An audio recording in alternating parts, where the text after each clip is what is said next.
There are many things that make the GTA series one of the best in gaming history. The crazy open worlds inspired by iconic American cities, the soundtrack, the story, the witty dialogue, the insane third-person combat. However, one facet of the GTA experience that often gets overlooked are the protagonists. This may be due to the fact that the first few in the franchise's history were silent and often devoid of character. And even since the game's main characters have become fully voiced, some of them have been lacking in charm and charisma.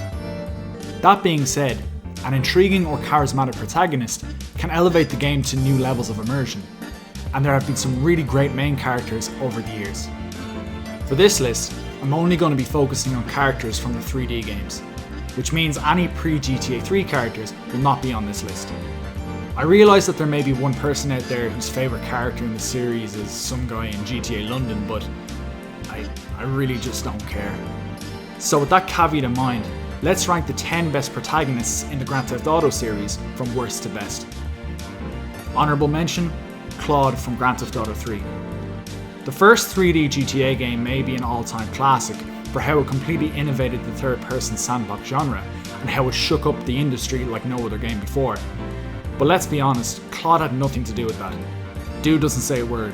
Dude barely has a face. So yeah, he just missed out. Number 10, Tony Cipriani, Grand Theft Auto, Liberty City Stories. To be honest, Tony Cipriani only beats Claude to the number 10 spot because he can talk. Number 9, Victor Vance, Grand Theft Auto, Vice City Stories. GTA Vice City Stories is without a doubt the most underrated game in the series. The fact that Rockstar were able to cram the entirety of Vice City onto the PSP all the way back in 2006, complete with a brand new incredible soundtrack and some of the funniest radio dialogue in the whole series. Seriously, look up the Time Ranger on YouTube for evidence of this. As well as brand new features like an empire building simulator, is nothing short of mind-boggling. And I will consider it a classic entry in the series. The biggest issue with the game was probably protagonist Victor Vance. To be honest, Vance wasn't entirely awful. He was just so bland. His voice was boring, his look was boring, his dialogue was boring, heck, even his backstory was boring. That's all there is to say really. Vance was a competent body in a more than competent game. Number 8, Johnny Clements, Grand Theft Auto 4, The Lost and Damned. Johnny was one of the GTA protagonists with the most potential. A biker who took over the running of the Lost motorcycle gang while his leader and mentor Billy Gray served time in prison. When he gets released, a power struggle ensues between the old leader, who feels entitled to reclaim his position as the head of the gang, and our protagonist who ran its affairs in his absence, and also takes issue with Gray's reckless behaviour that he feels is putting his and his brother's lives in jeopardy. It's classic storytelling, and should have made for one of the most enthralling narratives in the series. The problem is that while Billy Gray's character played the role of the obnoxious, spiteful, angry villain beautifully, Johnny always felt just a little flat. His personality never quite shone through like it should have, as his overly passive demeanour was just at odds with the hell-raising, hard-living posturings of the other bikers. I understand that Johnny had to play the straight man in this story, but he could have at least had some moments of biker-esque debauchery, or shown his more malicious side from time to time, to make him fit in more contextually. Also, the voice acting of Scott Hill is kind of grating, which, when you have to listen to it constantly over the space of 10 or so hours, can wear on you. Again, he's not awful, he's just bland and boring like the rest of the characters we've discussed thus far. Number 7, Michael DeSanta, Grand Theft Auto 5. Okay, now we're starting to come across characters with a little bit of, well, character. Michael DeSanta, or Michael Townley as he's also known, is a middle-aged man in an unhappy marriage going through a midlife crisis as he struggles to leave behind the excitement of his former life of crime and settle into his new one as a rich Los Santos man of leisure. And actor Ned Luke plays this role extremely well. In fact, out of all the GTA protagonists, I would say that Ned Luke's portrayal and the dialogue he was given to work with provides the most accurate representation of that character archetype. I guess the main issue is that he almost plays it too well. It's often difficult to sympathise with Michael. He's a moaner, a hypocrite, and a man completely ungrateful to be in the position he is in, despite his sketchy past. In that sense, his flaws often make him unlikable rather than relatable. That said, his unconditional love for his family and his mentoring of Franklin, more on him later, helps to redeem him, in spite of the fact that he sold out many of his friends. Speaking of which, number 6, Trevor Phillips, Grand Theft Auto 5. Former best friend of one Michael Townley and the second of 3 GTA 5 protagonists, Trevor Phillips is, in many ways, the walking embodiment of a living nightmare. And why not? That's what he's supposed to be. Trevor is the only protagonist in GTA history whose criminal psychopathy is foreshadowed before he's even introduced, with Michael and his FIB cohort David Norton referring to him not by name, but almost as a demon whose name they're afraid to utter. And he certainly lives up to the billing. Much like Michael is perhaps the most accurate representation of the stereotypical middle-aged male, so too is Trevor the most accurate portrayal of the psychotic criminal that players are forced to play as during missions and often choose to play as while free roaming. However, this is also one of Trevor's biggest weaknesses. Rockstar so clearly wanted to frame him as this lunatic that they kind of overdid it. Interactive cutscenes involving prolonged torture sessions and not so subtly alluded to mommy issues don't so much invoke terror in the gamer, but instead make Trevor feel more like a caricature than a real person. While things like demonic rampage missions don't exactly help much either.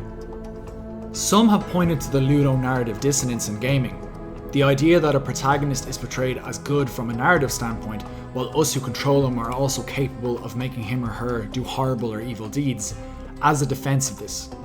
In other words, Trevor is an over-the-top psychopath because, well, we can make him do over-the-top psychopathic activities like mow down dozens of pedestrians. Personally though, I'm not a huge fan of this angle. The reason being is that the ludonarrative dissonance argument can be applied to pretty much any game based in the realm of reality. You can score a dozen own goals in FIFA or open fire on your own men in Call of Duty World War II. You can make pretty much any character you control act, out of character. Ironically, Trevor's strongest asset is his comedic value. For the biggest psychopath in the series, he's also arguably the funniest, with a litany of brilliant one-liners and some mannerisms that make him genuinely hilarious, which is the space in which he thrives most as a character. Number 5, Franklin Clinton, Grand Theft Auto 5. Not only is Franklin the most purely likeable character in GTA 5, he's also the one whose story and journey has the most definitive arc and most significant development. Trevor doesn't come in until the second act. Michael is already past his prime, but we chronicle Franklin's journey into serious criminality from the very beginning. He opens the game. He's most prominent in the story's more quieter moments, and he also has a direct hand in how the game ends. He's also the most tolerable, and almost comes across as a middle ground between both Michael and Trevor, which is appropriate given the fact that he often steps in between them to stop them from killing each other. He has a touch of Michael's cynicism, but none of the ingrained bitterness. He has Trevor's toughness, but none of the mindless psychopathy. He can be selfish, naive, and short-sighted, but always comes through for his friends and has the ability to self-reflect. And even though he lacks the charisma of the upcoming Mount Rushmore of GTA characters, he is the first character seen thus far in this list that possesses significantly more positives than negatives. Number 4, Carl C.J. Johnson, Grand Theft Auto San Andreas. Carl Johnson is perhaps the most unusual entry on this list. Why? Well, because like many of the earlier entries, he doesn't actually have a lot of personality. He doesn't have a particularly memorable voice.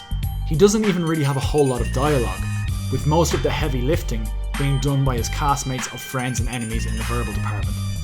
He does have some funny lines and revelatory moments, but once again there are dozens of other characters in San Andreas which are funnier and have more depth.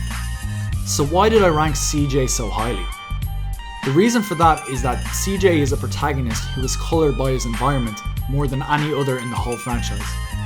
What I mean by that is, while other main guys have the ability to enhance or detract from the overall experience based on their personality and performances, the environment in which Carl finds himself actually enhances his character and, perhaps most importantly, our relationship towards him as a player. CJ returns to Los Santos from Liberty City to bury his mom. His brother Sweet and his Grove Street homies are reluctant to accept him back in the fold, meaning he has to prove himself, which automatically makes him more relatable to a lot of people who otherwise wouldn't be able to relate to this actual situation. CJ's path doesn't end there though. It literally takes him across the entire state of San Andreas in what is the most extensive and epic journey in the entire series. What's more, CJ maintains the right amount of humility and relatability, as well as the right amount of thug gangster hardness throughout, meaning he doesn't grade on us, but actually grows on us as the lengthy story progresses. The era and locale in which he finds himself too, early 90s gang-riddled Los Angeles-inspired Los Santos, along with his own gang identity, give him a certain timeless iconicness too. All of this means is that what may have been a mediocre character actually turns out to be one of the series' best. And I only touched on our relationship to the characters as players here for the first time because, frankly, this is the first really great example of it, as well as being the first genuinely great protagonist we've looked at thus far. Number 3, Luis Lopez, Grand Theft Auto 4, The Ballad of Gay Tony. Perhaps the most surprising entry on this entire list, Luis Lopez is, for my money, by far the most underrated protagonist in the entire series. To me, Luis is kind of like CJ if CJ had some real charisma. Like CJ, he has a tumultuous relationship with his family and friends. His mother berates him for his lifestyle choices and constantly compares him to his military brother, all while still taking money from him on a regular basis for rent and food. His friends are burnouts, well-meaning idiots who keep sucking him back into petty criminal activities, which always backfire without fail. His employer, Gay Tony, is a drug addict who Luis constantly has to bail out of dangerous situations, but to whom he holds a constant affection for as a father figure who took him out of the ghettos of northern Algonquin. He is blindly loyal to him, as he is to his friends and family. On the other side of the coin, Luis is a womanizer with a legitimate mean streak. He spends half the time scouting the clubs he helps Tony run for women, while spending the other half shooting rival gangsters and fighting in underground bare-knuckle competitions. The beauty is that all of this feels natural to his character, and not contradictory like it does in others. It makes him both cool and sympathetic at the same time, while also making him feel authentic. His interactions with GTA 4's various characters are usually hilarious, which is often thanks to the supporting cast who play the jester perfectly to his straight man, and his relationships to his closest to him are trying, yet ultimately endearing. All of this make him one of the most well-rounded characters in any GTA game. Number 2, Tommy Vercetti, Grand Theft Auto Vice City. Earlier on, I mentioned how the iconic environment in which CJ found himself in made him feel more iconic as a character. Well, no game in the GTA series is more iconic than Vice City, and no character in the series is more iconic than Tommy Vercetti.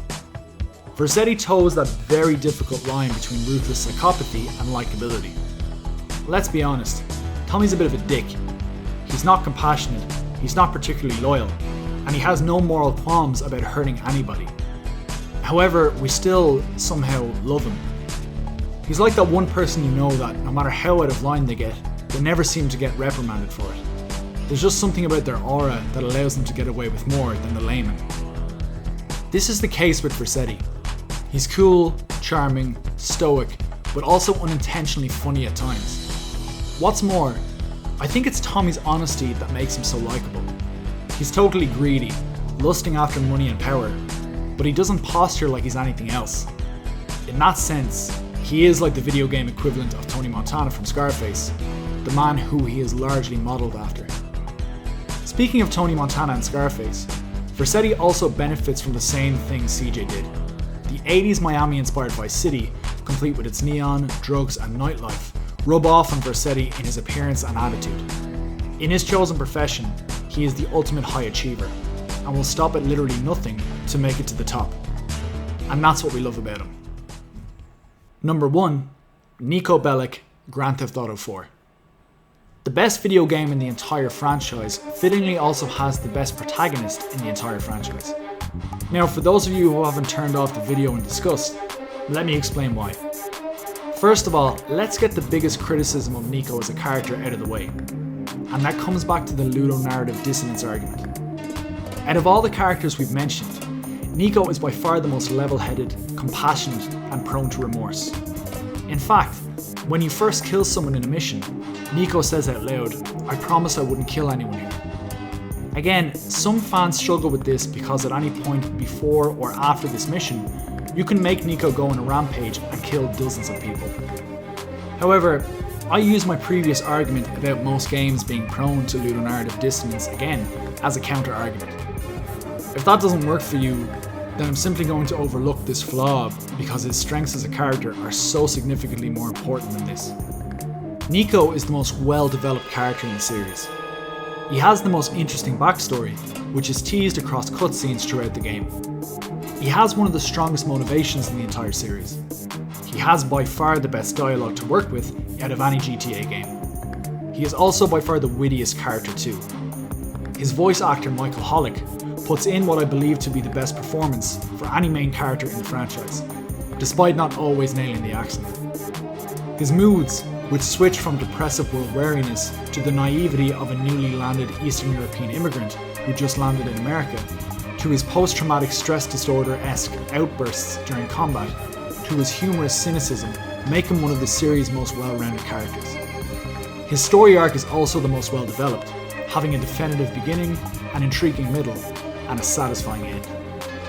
Really, I could expound upon every detail I've just laid out to drive my point home further, but I'm not going to do that here, and frankly either you agree or you don't. But for me, as I feel when comparing GTA 4 to other games in the series, Nico Bellic is the best protagonist in Grand Theft Auto history, and it's not even close. After you walk into a village, and you see 50 children, all sitting neatly in a row against the church wall, each with their throats cut and their hands chopped off, you realize that the creature that could do this doesn't have a soul. God is very complicated. You mustn't give up hope. Well, I don't know about that.